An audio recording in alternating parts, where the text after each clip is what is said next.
All right, guys, we are back in my garage for another video, and today we are going to be installing a black view dash cam on my Porsche Taycan. I've talked to you guys about buying this car before, and this is definitely one of the most expensive purchases I've made.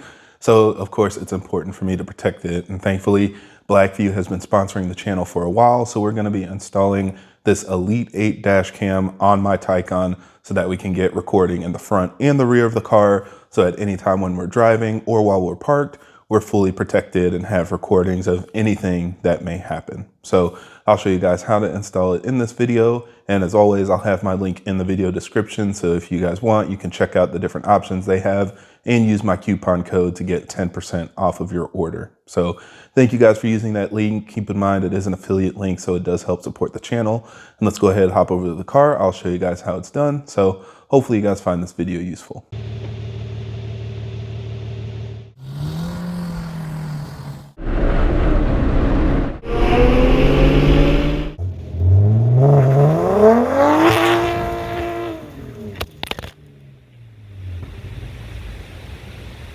So like some of you probably know, a dash cam can be installed pretty easily using your cigarette lighter, but the cleanest install will require hardwiring it to your fuse box.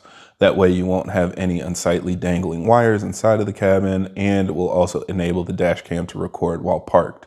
There are 4 fuse boxes that you can use at the front of the car. The first one is underneath this side panel on your driver's side dashboard. Use a trim tool to pry around the edges and it should pop straight off. Just be careful so you don't break any clips. You can see here where the clips are oriented, so you kind of know where to go to pop them off. Also on the inside of the panel, you have a fuse puller tool, so remove that and you can use it to pinch and remove the fuse you're going to replace later on.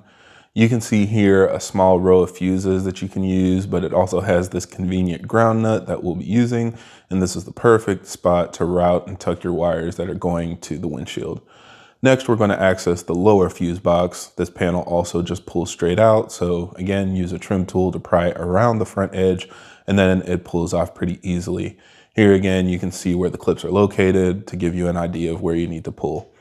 Porsches have these annoying fuchsia fuse retainers. Like most people, I don't understand the purpose because fuses obviously hold themselves in under tension on every other car, but thankfully these just pull straight off. Don't go crazy trying to twist them or anything. You may be able to get a small flathead screwdriver or trim tool into the side to help them release a little easier. But as you can see here, I just pulled them straight off without breaking any clips. No big deal. I know this is the point where everybody wants me just to tell them what fuses to use, but I wouldn't be me if I didn't remind you that every car is slightly different and has different options and specifications. So while a fuse box diagram can be a great point of reference, please do your due diligence and test the fuses yourself. You need to identify a fuse that has constant power and a fuse that has switched power. So use a multimeter to check for a fuse that has voltage even after the car goes to sleep and is completely turned off. And then also find one that only turns on when the car is fully powered on and ready to drive. Not just when it wakes up, but when the car is actually ready to get rolling. That will make sure that the dash cam powers on properly and can switch to parking mode without draining the battery. Also keep in mind, due to the nature of the Taycan, it usually measures around 13.3 volts compared to the usual 12 to 12.5 volts you'd see on a gas car. So here are the fuses I ended up tapping into. I actually switched over to the passenger side. Even though I showed the driver side before, the passenger side is closer to where I actually want to mount the dash cam, but it's hard for me to get a camera in here. So installing everything and testing everything here is the same as it would be on the driver side. Keep in mind that the yellow wire goes to the constant power fuse and the red wire goes to the switched power fuse. I have heard that all of the fuses on the lower row are switched, so you can even add a fuse to one of the open slots and use that to access switched power. But again, do your own testing to make sure before you trust that that's the case. And then above that, you can see where I secured the ground terminal underneath the dashboard mounting nut. The terminal fit perfectly on the little stud right there, so you just slide it on and then tighten down the nut to get a good connection. Next, you want to mount the actual dash cam. I like to mount it on the passenger side of the rear view mirror, so that way it can be close to the center of the car, but also out of sight from the driver's seat. Just make sure it's somewhere in the path of your windshield wiper so it will stay clean when it rains. And also make sure that the dot matrix or any other trim around your rear view mirror won't obstruct the view.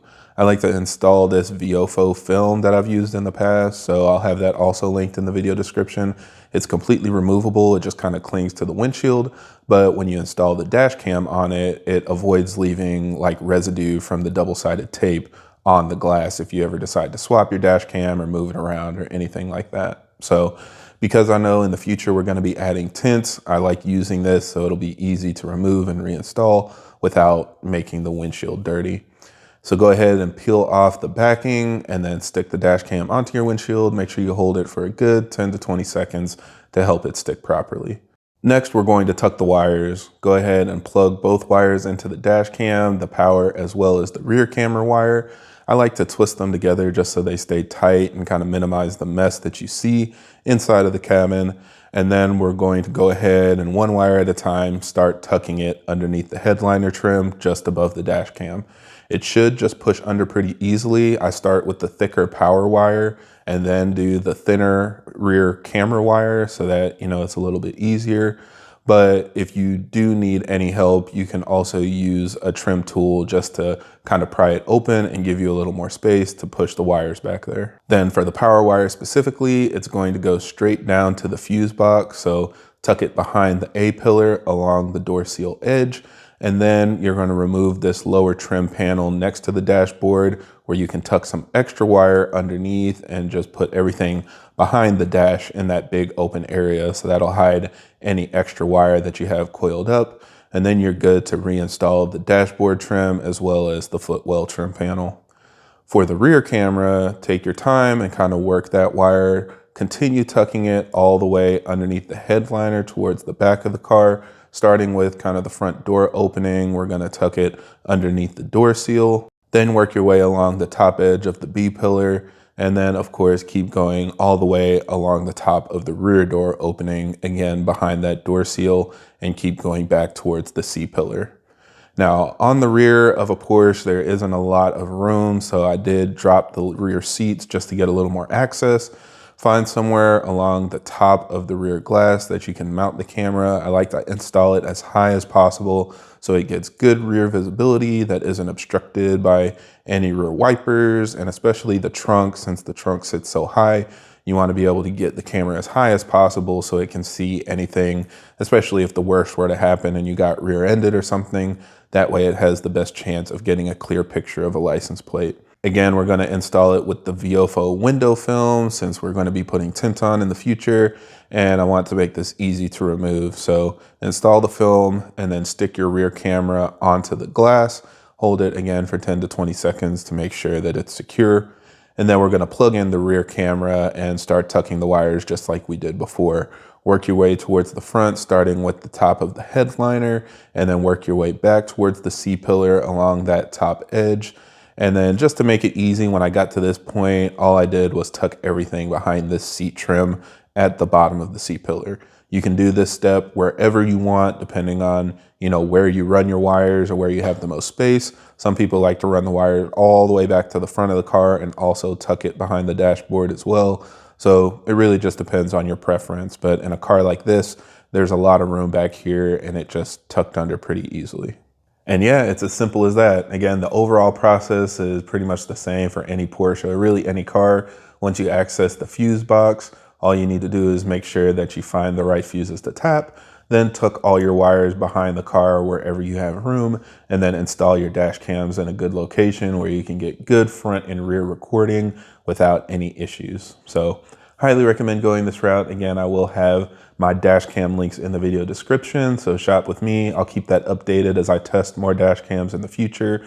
We've tested the 770X, the 970X, the Elite 8, the Elite 9, hopefully the Elite 10 soon. And so I'll of course have all of those updated so that you guys can, try those out if you're interested. So subscribe to the channel. Those reviews will be coming later on. But yeah, super happy with the install and how it works, and I highly recommend it to anybody that wants to protect their investment. So that's it for this video. Thank you guys for watching, and I hope this helps. And if you have any other questions or comments, leave them down below.